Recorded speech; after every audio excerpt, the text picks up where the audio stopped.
Hello everyone, my name is Aditya. Today we're going to talk about globalization and a case study.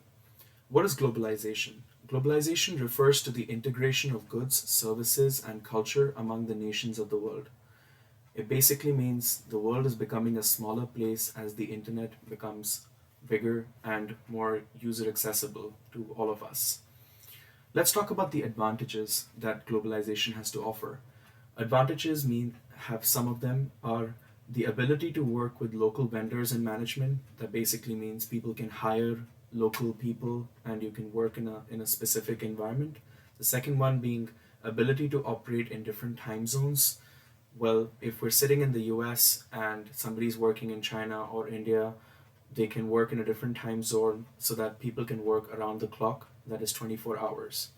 The third one being new market entries for products. So if a product has not been introduced to a market, then new customers come through to come and see those new products being offered in the new countries. So that way there are new uh, you know there are new sales agendas for a company and there are new customers for a product, and even offers expansion plans for a company as well.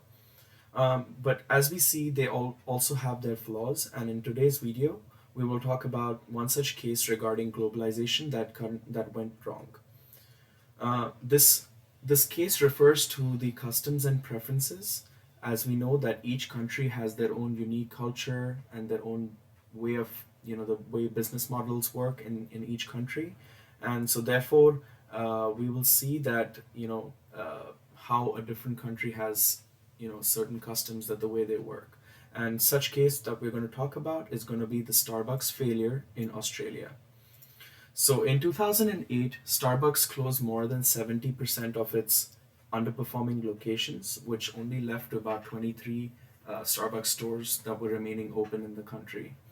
The factors that led to this decision making process was the first one being Starbucks opened up in 2000 in the Australian continent, and they grew nearly to about 90 locations by 2008.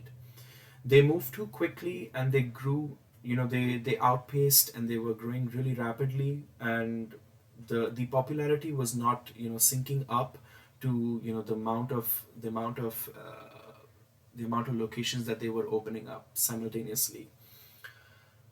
The third point being, the country was immersed in a cafe scene since the mid 1900s, where the Italian and the Greek immigrants came and they set up these cafes.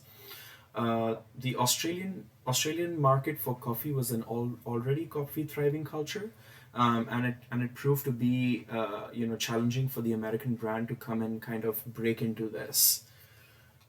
As we all know that Australians are very serious about their coffee. They took part in like several barista making competitions, and when you take part in certain competitions, like it makes new coffee entrant coming into the country excessively hard for them to crack into the scene.